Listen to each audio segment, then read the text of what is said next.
नमस्कार। आज जिस कुंडली का एनालिसिस करने हम जा रहे हैं, उनसे हम सभी परिचित हैं, जिनका हाल ही में स्वर्गवास हुआ है। ना ये केवल एक महान व्यक्ति थे, बल्कि एक महान उद्योगपति भी थे और एक बहुत अच्छे इंसान भी थे। इन्होंने अपने जीवन में कई विपरीत परिस्थितियों का भी सामना किया है, लेकिन इसके बावजूद भी ये कर्म के क्षेत्र में ऊंचाई पर रहे। ना केवल अपने कंपनी को इन्होंने ऊंचाई पर पहुंचाया, लेकिन हमारे देश का नाम भी विदेश विदेशों में इन्होंने रोशन किया है। तो ऐसा इनकी कुंडली में क्या था, किस तरीके के योग थे, किस तरीके की दशाएं चली, जिस वजह से उन्हें अच्छे और बुरे दोनों तरीके के जो समय है उसका सामना करना पड़ा। तो आइए जानते हैं ज्योतिष की नजर से। तो सबसे पहले हम देखेंगे तो ये धनु लग्न की कुंडली बन रही है और लग्न में तीन ग्रह बैठे हुए हैं, सूर्य भी, बुध भी और शुक्र भी। सूर्य बुध जो है बुधादित्य योग का निर्माण कर रहे हैं, और जो शुक्र जो कि 6th और 11th हाउस का लॉर्ड बन रहा है, वह बैठा हुआ है भाग्य भाव के स्वामी के साथ। इसके अलावा हमें यह भी पता है कि शुक्र जो होता है यह वेल्थ का भी कारक होता है। इसके अलावा यदि आप देखेंगे तो सैटर्न जो है 4th हाउस में बैठा हुआ है, और मार्स 3rd हाउस में बैठा है पराक्रम भाव में। केतु और राहु जो दिख रहे हैं हमें, ये 6-12 एक्सिस में बैठे हुए हैं, और मून इनका बैठा हुआ है 11th हाउस में।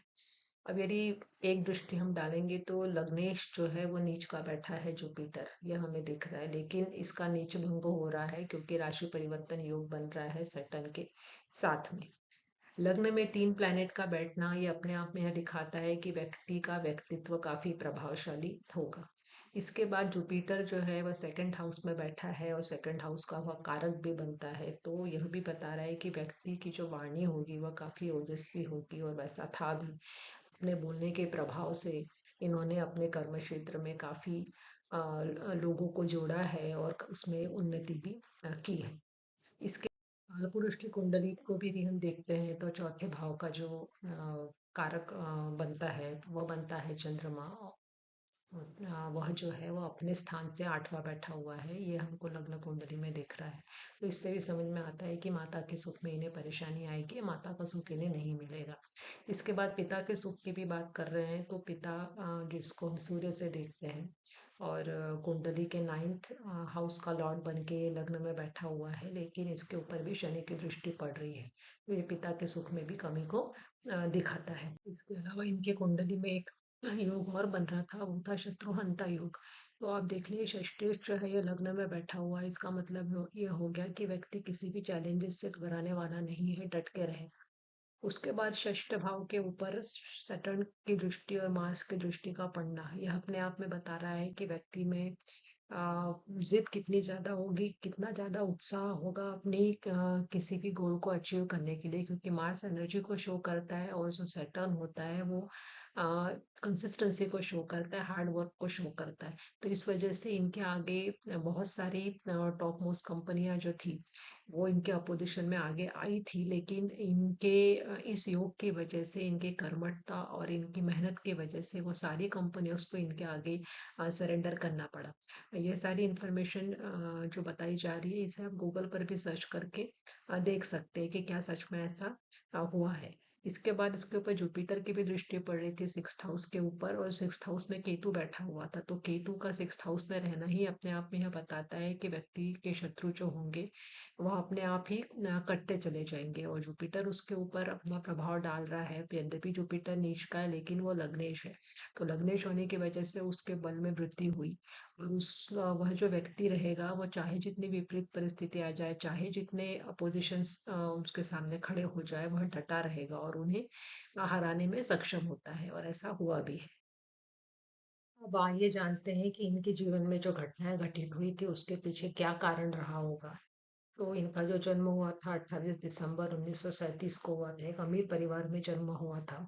जमशेद जी टाटा के ये परपोते रहे, लेकिन फिर भी इनका प्रतिष्ठित परिवार में होने के बावजूद भी इनका बचपन बहुत ही परेशानियों भरा था, क्योंकि लगभग 10 वर्ष के जब ये रहे होंगे 1947 के आसपास, तब इनके माता पिता अलग हो गए थे। और उस जमाने में ये जो घटना थी वो असामान्य मानी जाती थी। सोसाइटी में इसको एक्सेप्टेंस नहीं था, तो इस वजह से इनको स्कूल में भी काफ़ी बुलिंग का सामना भी करना पड़ा है। तो इसे हम अभी चार्ट्स के माध्यम से देखते हैं कि ऐसा क्यों होगा। तो राशि चार्ट में आप देखेंगे तो सन जो है, जो कि पिता का कारक है, इसके ऊपर शनि की दृष्टि पड़ रही है। यदि हम D12 चार्ट को देखते हैं, अब जो जो चार्ट होता है ये पेरेंट्स के साथ या ग्रैंड पेरेंट्स के साथ रिलेशनशिप को भी शो करता है। तो अब यहाँ पे भी यदि हम देखेंगे तो जो सन है ये सैटर्न से पीड़ित हो रहा है, और जो मून है वो मार्स से पीड़ित हो रहा है। और ये सैटर्न जो है वो लग्नेश है, और लग्न में बैठा हुआ है वीनस। और यदि हम इसकी बात करते हैं फोर्थ हाउस के लॉर्ड की बात, तो फोर्थ हाउस का लॉर्ड बन रहा है मार्स, जो मून को पीड़ित कर रहा है। तो यहाँ पे भी हमें दिख रहा है कि सूर्य और चंद्रमा ये दोनों ही पीड़ित अवस्था में है, जो कि माता और सॉरी पिता और माता के कारक माने जाते हैं। फिर से यदि हम राशि चार्ट पे देखते हैं, तो राशि चार्ट में आप देखोगे तो सैटर्न जो है ये फोर्थ हाउस में बैठा हुआ है, और फोर्थ हाउस का लॉर्ड जुपिटर ये सैटर्न की राशि में है, नीच का बैठा हुआ है। फोर्थ हाउस में सैटर्न का बैठना मैं पहले भी बता चुकी हूँ कि घर के सुख में, माता के सुख में कमी को प्रदर्शित करता है। तो ऐसा हुआ भी जब इनके जुपिटर की महादशा चली है 1935 से 51 के बीच में, और उसमें जब सूर्य का और चंद्रमा का अंतर आया है 46 से 47 के बीच में, और 47 से 48 के बीच में, क्योंकि ये दोनों जो ग्रहों की अंतरदशा है वो आगे पीछे ही आएंगी।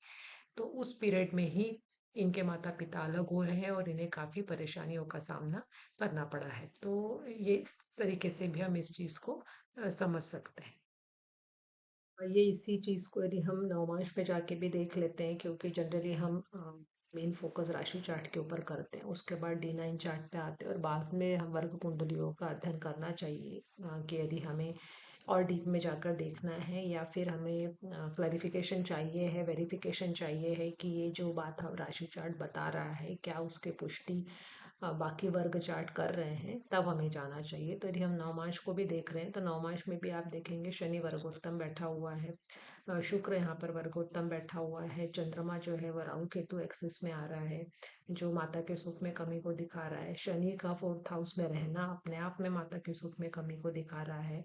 फोर्थ हाउस का लॉर्ड जो है D9 में बना सूर्य, ये मार्स से दृष्ट हो रहा है, और मार्स जो है यहाँ पर बन रहा है 7th हाउस और 12th हाउस के लॉर्ड भी, मतलब एक शुभ और एक अशुभ भाव का स्वामी है। उसके ऊपर जुपिटर की भी दृष्टि पड़ रही है। जुपिटर भी जो है यहाँ पर यदि हम देखेंगे तो वो एक उपचय भाव का और एक 8th हाउस का लॉर्ड बन रहा है। 8th हाउस का लॉर्ड होने की वजह से सडन इवेंट्स चेंजेस होना इस बात को शो करता है। और इस वजह से जब जुपिटर की महादशा आई, उसमें सूर्य का और चंद्रमा का अंतर आया है, तब यह घटना घटित हुई। इनकी की सैटर्न महादशा इनकी किस तरीके से चली, क्या इन्हें अचीव हुआ उस महादशा में। तो जब वो सैटर्न महादशा से गुजर रहे थे 51 से 70 के बीच में ये चली थी, उसमें जब वीनस का अंतर आया, तो इन्होंने अपना आर्किटेक्चर की डिग्री कंप्लीट करी थी कॉर्नेवल यूनिवर्सिटी से। तो देखिए सैटर्न इनका फोर्थ हाउस में बैठा हुआ है। वीनस हम सभी जानते हैं क्रिएटिविटी, आर्ट और डिजाइनिंग का है, और फोर्थ हाउस जो होता है वो कंस्ट्रक्शन को, डिजाइनिंग ऑफ हाउस, या कोई भी interior decoration part of house को डिनोट करता है। प्रॉपर्टी का भी इंटीरियर इसके अंदर आता है। तो उस महादशा में इन्होंने अपनी आर्किटेक्चर की डिग्री कंप्लीट की थी। इसके बाद 1952 में जब वो सैटर्न में, सैटर्न की अंतर्दशा इनकी चली है, तो उस समय इन्होंने काफी पर्सनल फ्रंट पे आके काफी ज्यादा मेहनत की, काम की, और इसमें हम देख रहे हैं कि जुपिटर और सैटर्न का जो एक्सचेंज है, तो उस वजह से इस महादशा में इनको लगभग 71 तो काफी अचीवमेंट्स मिले। और इसमें इन्होंने अपना ग्रेजुएशन कंप्लीट किया था इंजीनियरिंग डिग्री में, क्योंकि सैटर्न जो है वो हम सभी जानते हैं कि इंजीनियरिंग लाइन मशीनरी को भी शो करता है। तो सैटर्न की महादशा में ही इनको एजुकेशन रिलेटेड अचीवमेंट्स मिले हैं। इसके बाद आ जाते हैं हम इनके कर्म भाव के ऊपर। तो देखिए कर्म भाव का और 7th हाउस, इन दोनों का जो लॉर्ड बन रहा है मरकरी, वह बैठा हुआ है वक्री होकर, और लग्न में बैठा हुआ है, और बुध की दृष्टि भी 7th हाउस पे पड़ रही है। 7th हाउस जो है वो बिजनेस को भी शो करता है। इसके अलावा यदि हम और भी देखना चाहते हैं तो सैटर्न की दृष्टि भी लग्न पे पड़ रही है, जो व्यक्ति को हार्ड वर्कर बनाती है। और ऐसा था भी है, इन्होंने काफी अपने आप को स्थापित करने के लिए, अपने उद्योग को स्थापित करने के लिए, देश में अपना नाम, देश के नाम को ऊपर लाने के लिए भी इन्होंने काफी मेहनत की है। उसके बाद यदि हम मंगल की बात करते हैं तो मंगल थर्ड हाउस में बैठा हुआ है, और थर्ड हाउस में बैठ के यह पराक्रम भाव में बैठ के व्यक्ति को पराक्रमी बनाता है। अपनी हिम्मत के बलबूते पर यह आगे आए हैं, और यह कुंडली भी शो कर रही है। 10th हाउस के ऊपर शनि की भी दृष्टि पड़ रही है, तो शनि जो है मशीनरी को शो करता है, तो उससे रिलेटेड वर्क भी इन्होंने किए हुए हैं। इसके बाद इस कुंडली में एक योग और बन रहा है, वो है अम्ला कीर्ति योग। तो अम्ला कीर्ति योग में आप देखेंगे तो चंद्रमा से यदि 10th हाउस में हम देखेंगे तो कर्क राशि आ रही है, और कर्क राशि के ऊपर गुरु की दृष्टि पड़ रही है। तो यह योग भी व्यक्ति को काफी विख्यात करता है और अपने कार्य क्षेत्र में भी प्रसिद्धि दिलाता है। इसके अलावा और यदि हम एक चीज देखते हैं जो सबसे महत्वपूर्ण यहाँ पे बन रही है, वो हो रहा है धर्म कर्माधिपति योग। इसके बारे में मैं पहले ही एक वीडियो बना चुकी हूँ, जो आपको मिल जाएगा। तो धर्म कर्माधिपति योग यदि हम देखते हैं यहाँ पे, तो आप देखेंगे 9th और 10th हाउस का लॉर्ड लग्न में बैठा हुआ है। स्वस्थान धर्म कर्माधिपति योग बन रहा है, उसके साथ लाभ भाव का मालिक बना शुक्र भी अपना साथ दे रहा है। तो यह भी शो कर रहा है कि व्यक्ति अपने कार्य क्षेत्र में काफी ऊंचाई पे जाएगा। इसके बाद यदि हम धर्म कर्माधिपति योग को दूसरे तरीके से भी देखना चाहे, मतलब 90 से 9वां हाउस यदि हम लेते हैं तो वो बनता है 5th हाउस, और 90 से 10वां लेंगे तो हो गया 6th हाउस। तो 6th हाउस और 7th हाउस मतलब इसके जो स्वामी बन रहे हैं वो बन रहे शुक्र और बुध। ये दोनों भी बैठे हुए हैं लग्न में, उसके साथ बैठा है भाग्य भाव का स्वामी सूर्य। तो अब यहाँ पे भी आप देखेंगे कि 9th 10th और 11th लॉर्ड लग्न में बैठना, ये अपने आप में ही एक राजयोग का निर्माण करता है, और उसी वजह से इन्हें अपने जीवन में काफी प्रसिद्धि प्राप्त हुई है, सफलता प्राप्त हुई है। इसके बाद हम 10th हाउस से 10th भी देखते हैं तो फिर से हमको मिथुन राशि मिल रही है, और मिथुन राशि का स्वामी बना बुध, जिसकी अपने घर के ऊपर दृष्टि पड़ रही है। यदि हम दशमेश को देख रहे हैं, दशमेश को बन रहा है बुध, और दशमेश से भी 10वां देख रहे हैं तो फिर से बुध ही मिल रहा है, कन्या राशि मिलेगी। तो कन्या राशि का स्वामी फिर बुध बना, तो वह फिर से लग्न में बैठा हुआ है। तो कुल मिला के आप देखेंगे कि कर्म के क्षेत्र से, कर्म भी बिजनेस से, व्यवसाय और कर्म इन दोनों का संबंध हर जगह से हमें यहाँ पे नजर आ रहा है। इस D9 चार्ट पे भी जरा गौर कर लेते हैं तो लग्नेश जो है वो लग्न में बैठा हुआ है। इसके बाद मरकरी जो है वो स्वराशि का बैठा हुआ है, जो कि D1 के 7th और 10th हाउस का लॉर्ड बन रहा है। और स्वनवमांश में बैठना, कन्या राशि में बैठना उस फील्ड्स को शो करता है जो नेटवर्क कम्युनिकेशन से जुड़ी हुई है। और उसके ऊपर एक शुभ ग्रह जुपिटर की दृष्टि पड़ रही है, जबकि जुपिटर अपने ही घर का है। तो यह भी यह शो कर रहा है कि व्यक्ति को नेटवर्क और कम्युनिकेशन, ट्रेड, इन सब चीजों में काफी सफलता मिलेगी। अब यदि हम बात करते हैं मंगल की, जो कि D9 के 7th हाउस का लॉर्ड बना है, वो उच्च का बना है, उच्च का बैठा हुआ है भाग्य भाव में। तो इस पे भी और उसके ऊपर पड़ रही है सूर्य की दृष्टि। तो यह अपने आप में बता रहा है कि व्यवसाय के क्षेत्र में व्यक्ति काफी प्रभावशाली उसका पद होगा, अधिकार होगा। इससे भी हमें समझ में आ रहा है। शनि जो है वर्गोत्तम है, ये फिर से बैठा हुआ है 4th हाउस में, और उसकी दृष्टि कर्म स्थान के ऊपर पड़ रही है। जुपिटर अपनी राशि में बैठा हुआ है। इसके अलावा यदि हम बाकी प्लैनेट्स की स्थिति भी देख लेते हैं तो राहु केतु एक्सिस में सिर्फ चंद्रमा आ रहा है। तो इससे भी आप यह देख सकते हैं कि D9 चार्ट भी कर्म क्षेत्र में इनकी उपलब्धियों को ही शो कर रहा है। और भी यदि हम देखते हैं D9 कुंडली को, तो D9 का जो 10th लॉर्ड बन रहा है सैटर्न, वह अपने घर पे दृष्टि डाल रहा है। जुपिटर की जो दृष्टि पड़ रही है, 9वीं दृष्टि, वो 7th हाउस के ऊपर पड़ रही है, जो एक शुभ संकेत है। इसके बाद यदि और भी देखने में आता है तो के बाद हम देखते हैं कि इन्होंने अपने कार्य क्षेत्र में किस प्रकार से अपना मुकाम हासिल किया है। तो जब 1961 में ये भारत लौटे थे और टाटा समूह में शामिल हुए थे, तो इनका जो पहला जॉब लगा था वो जमशेदपुर में टाटा स्टील लिमिटेड में लगा था। ब्लू कॉलर एम्प्लॉयज के साथ इनको काम करना था। शॉप फ्लोर पर ये काम कर रहे थे और उनका उनके खुद के शब्दों में ही उन्होंने बताया था कि उन्हें अपनी पहचान नहीं मिल पा रही थी। वो काफ़ी कोशिश कर रहे थे कि अपनी पहचान बनाने की, लेकिन असफल हो रहे थे। उस दौरान जब इनकी शनि की महादशा चल रही थी, इन्होंने चूना पत्थरों को फावड़े से हटाने से लेके भट्टियों में भी काम किया है। इसके बाद जब 1970 में इनकी मरकरी की महादशा शुरू हुई, तो ये प्रमोट हुए। प्रमोट होने के बाद ये डायरेक्टर बने नेल्को के, और उसके बाद फिर यह निरंतर आगे बढ़ते चले गए। अब यह कैसे हुआ तो देख लीजिए आप, राशि चार्ट में आप देख सकते हैं कि मरकरी जो है वो धर्म कर्माधिपति योग में भाग ले रहा है। इसके अलावा मरकरी की दृष्टि जो है वो 7th हाउस में पड़ रही है, 10th हाउस का लॉर्ड बन के बैठा हुआ है। मरकरी के साथ सन और वीनस भी बैठे हुए हैं, जबकि जो सन है यह भाग्य भाव का स्वामी बैठा हुआ है, और वीनस जो है वो लाभ भाव का स्वामी है। साथ में षष्टेश भी है। इस वजह से बीच बीच में इन्हें कुछ परेशानियां कार्य क्षेत्र में आई होंगी, और आई भी है। इसके बाद यदि हम दशमांश चार्ट को देखते हैं, D10 को, तो उसमें भी हम इस चीज की पुष्टि कर सकते हैं, क्योंकि दशमांश में यदि आप 10th हाउस पे फोकस कर रहे हैं तो वहां पे राहु बैठा है और 10th का लॉर्ड लग्न में बैठा है। तो जब 10th का लॉर्ड लग्न में बैठता है तो ये ग्रेट सक्सेस को आपके प्रोफेशन में आपके एफर्ट्स के द्वारा दिखाता है।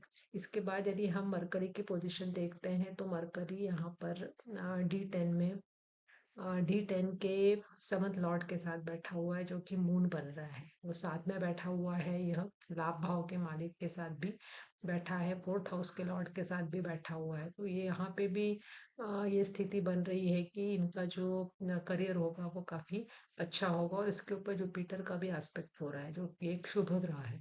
यद्यपि लग्नेश जो है ये 12th में गया हुआ है, लेकिन लग्न में वीनस का बैठना अपने आप में, जो कि कर्म भाव का लॉर्ड बन रहा है, अपने आप में ही ग्रेट सक्सेस को दिखाता है। वीनस की महादशा में आप देख सकते हैं कि टाटा ग्रुप ने कार मेकिंग के फील्ड में पदार्पण किया था, क्योंकि 1998 में इन्होंने जो कार लॉन्च की थी indica, and that was the brand child of Tata. ये 20-21 साल के समय में टाटा ग्रुप ने और भी अचीवमेंट्स किए हैं, जिसमें उन्होंने 2000 में लंदन में जो टेटली टीका ग्रुप था उसको एक्वायर किया। 2004 में दक्षिण कोरिया की डेवू मोटर्स से ट्रक मैन्युफैक्चरिंग के ऑपरेशंस परचेज की, और 2007 में जो इनका सबसे बड़ा एक्विजिशन वो था कि यूरोप की जो सेकंड लार्जेस्ट स्टील निर्माता कंपनी थी कोरस, उसके ऊपर इन्होंने अपना उसको परचेज किया, और उसके बाद टाटा स्टील का नाम भी टाटा स्टील यूरोप कर दिया गया था। और इस तरीके से जो टाटा स्टील थी वो दुनिया की सब 7वीं बड़ी स्टील उत्पादक कंपनी बन गई। तो ये जो एक के बाद एक इनको अधिकार मिले या एक्विजिशन हुए या इन्हें सफलता प्राप्त हुई थी, यह सब मीनस की महादशा में हो रही थी। और हम अब इस बात को अच्छे से समझ चुके हैं कि मरकरी और वीनस, ये दो जो शुभ ग्रह थे जो इनके कुंडली के केंद्र भाव में बैठे हुए थे, और धर्म कर्माधिपति योग भी बना रहे थे, जैसे कि हमने प्रीवियस स्लाइड्स में देखा था। तो उस महादशा ने इन्हें काफी ऊंचाई दी, और कंपनी का नाम भी देश विदेश में फैला, और हमारे देश का नाम भी इन्होंने रोशन किया। और एक अचीवमेंट जो इन्हें वीनस और मार्स के अंतर में मिला है, वो 2001 में इनको मिला है। तो he was honoured as doctor of business administration by Ohio University. तो इसमें आप देख सकते हैं कि जो मार्स है ये 5th और 12th हाउस का लॉर्ड बन के 3rd हाउस में बैठा हुआ है। तो मार्स जो है 12th हाउस जो कि फॉरेन लैंड को शो करता है उसको रूल कर रहा है, और 5th हाउस जो कि बुद्धि का कारक है, विद्या का कारक है, उसको रूल कर रहा है। तो इस पीरियड में इनको जो इनका स्टेटस और रिस्पेक्ट जो है राइज हुआ है, वो जो ऑनर इनको मिला है, ये फॉरेन कंट्री के थ्रू मिला है। तो इस तरीके से भी हम इनके अचीवमेंट्स को समझ सकते हैं। और इसी दौरान इन्हें भारत के दो सर्वोच्च नागरिक पुरस्कार भी मिले, 2008 में पद्म विभूषण और 2000 में पद्म भूषण से सम्मानित किया गया। इन समय के अंदर टाटा ग्रुप का जो रेवेन्यू था वो 40 टाइम्स बढ़ गया, प्रॉफिट जो था वो 50 टाइम्स बढ़ गया। तो इस तरीके से वीनस ने अपनी महादशा में टाटा ग्रुप को एक अलग ही मुकाम दिया है। अब इनकी फैमिली लाइफ की यदि बात करते हैं, तो राशि चार्ट में जहाँ तक हम देख रहे हैं वीनस जो कि मेल मेंबर्स के लिए विवाह का कारक माना जाता है, तो वह जो है वो सूर्य के साथ बैठा हुआ है। सूर्य जो है वो अलगाव का प्रतीक होता है। इसके अलावा D1 का जो सेवंथ लॉर्ड बन रहा है मरकरी, वह भी सूर्य के साथ बैठा हुआ है, और सूर्य के साथ बैठा है और मरकरी के ऊपर और विनस दोनों के ऊपर शनि की दृष्टि पड़ रही है, जो विवाह में देरी या विवाह के न होने की संभावना को भी दिखाती है। इसके बाद यदि हम D9 में देखेंगे तो D9 में भी सेवंथ हाउस का लॉर्ड बन रहा है मार्स। हालांकि ये उच्च का बैठा हुआ है, लेकिन इसके ऊपर फिर से सूर्य की दृष्टि पड़ रही है। और विवाह जैसी जो घटना है, इसके लिए सूर्य की दृष्टि या किसी भी मैलेफिक प्लैनेट की दृष्टि का पड़ना, युति का होना अच्छा संकेत नहीं होता। इसके अलावा यदि हम और भी देखते हैं, यहाँ पे भी विवाह के कारक शुक्र के ऊपर शनि की दृष्टि है। यद्यपि शुक्र की दृष्टि विवाह के स्थान के ऊपर पड़ रही है, जुपिटर की दृष्टि भी इस पे पड़ रही है, लेकिन बाकी ये जो दो मुख्य ग्रह हो रहे हैं, वीनस और सेवंथ हाउस का जो लॉर्ड है, ये एफ्लिक्टेड होने की वजह से इन्हें विवाह इनका नहीं हो पाया, ऐसा हम समझ सकते हैं। इसके बाद हम सेकंड हाउस पे देखेंगे तो सेकंड हाउस में अभी हम देख रहे हैं कि जुपिटर लग्नेश नीच का होकर बैठा हुआ है और उसके ऊपर केतु की दृष्टि पड़ रही है।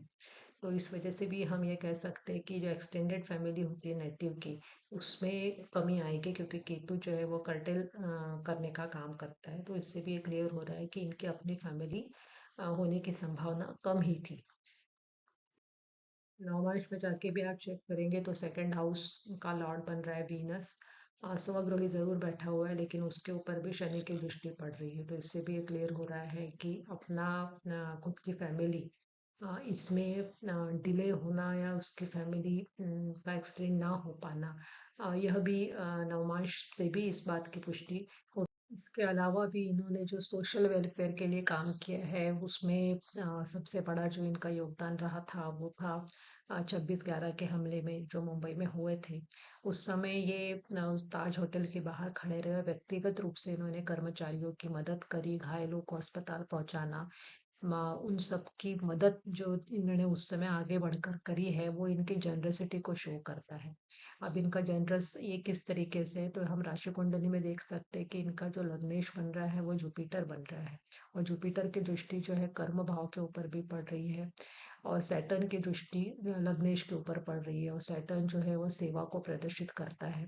और जो कर्म क्षेत्र से यदि हम जाते हैं सेवंथ पे, 10th से 7th पे जा रहे हैं, तो जो हाउस आता है फोर्थ हाउस, वो पब्लिक को शो करता है। तो पब्लिक के लिए कर्म करना, ये इनकी हमेशा ही प्रायोरिटी रही है। लोगों के लिए ही इन्होंने ज्यादा से ज्यादा दान किया हुआ है। आप ऐसा कोई सेक्टर नहीं होगा जहाँ पे टाटा ग्रुप नहीं पहुंचा है, वो हेल्थ वर्कर्स के लिए हो या टेक्नोलॉजी हो, डिजास्टर रिलीफ हो या सोशल वेलफेयर हो, इन सभी में उनका एक की रोल रहा है। कोविड-19 पेंडेमिक के समय भी इन्होंने कॉरपोरेट वर्ल्ड की जिम्मेदारी को समझते हुए ये वरिष्ठ उद्योगपति आगे आए थे, और इन्होंने कई करोड़ रुपए की मदद केंद्र सरकार को की थी, जिससे कि हम इस पेंडेमिक से जल्दी उबर सके। तो इस तरीके से भी हम कुंडली से समझ सकते हैं कि यह व्यक्ति जो है वो इतना जनरस था। जनरस किस प्रकार से बना है, तो वो ग्रहों की स्थिति आपको यहाँ पे बता रही है कि सूर्य बुध और शुक्र जैसे ग्रहों का लग्न में रहना, लग्नेश का राशि परिवर्तन होना, लग्नेश का कर्म भाव पे दृष्टि, फोर्थ हाउस में सैटर्न का होना, सैटर्न की दृष्टि का पढ़ना, 10th हाउस के ऊपर सैटर्न की दृष्टि का 6th हाउस पे पढ़ना, ये सारे कॉम्बिनेशन इस बात को शो करते हैं। यदि हम देखते हैं तो D1 में भी और D9 में भी सैटर्न जो है फोर्थ हाउस में बैठा हुआ है, जो कि 10th हाउस का 7th बनता है, और यह जो है पब्लिक को शो करता है वहां पे सैटर्न का बैठना। और सैटर्न जो कि सेवा का भी कारक है, तो यह इस बात का इंडिकेशन है कि व्यक्ति पब्लिक के लिए सेवा करेगा, उसका जो भी काम रहेगा वो पब्लिक ओरिएंटेड होगा। और वैसा ही इनका हुआ है, पब्लिक सर्विस के साथ ही इनका कार्य क्षेत्र ज्यादा से ज्यादा जुड़ा हुआ था। इसके अलावा यह भी बताया जाता है कि यदि कर्म भाव का स्वामी अपने ही नवमांश में चला जाए, तो व्यक्ति अपने देश में रह के, अपने प्रदेश में, मतलब जहाँ पर वह है वहीं रह कर ये उन्नति करता है। और टाटा ग्रुप का जो अचीवमेंट है वो इसी बात को प्रूव भी कर रहा है।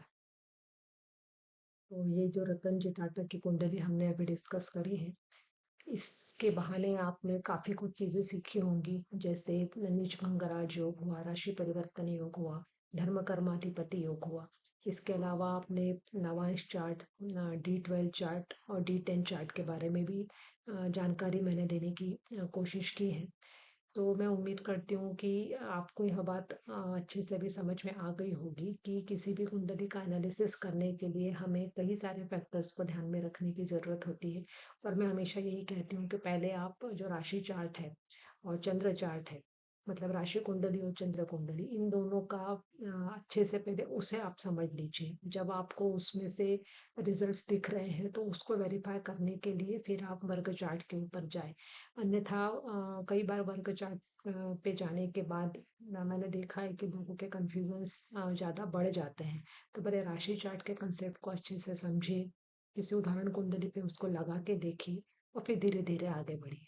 तो उम्मीद करती हूँ कि यह जो वीडियो है ये आप सभी को समझ में आएगा और आपके लिए यह काम का भी होगा प्रिडिक्शन पार्ट में। आगे आने वाले वीडियो तक आप सभी का धन्यवाद। नमस्कार। नमस्कार। यदि आप अपनी कुंडली का विश्लेषण करवाना चाहते हैं या किसी शंका का समाधान चाहते हैं, तो आप स्क्रीन पे दिए हुए इस व्हाट्सएप नंबर पे हमें मैसेज कर सकते हैं। आप अपने डिटेल्स हमें भेज दीजिएगा। एक नॉमिनल रेट आपसे इन प्रश्नों के समाधान के लिए लिया जाएगा और सॉल्यूशन आप तक पहुंच जाएगा। धन्यवाद।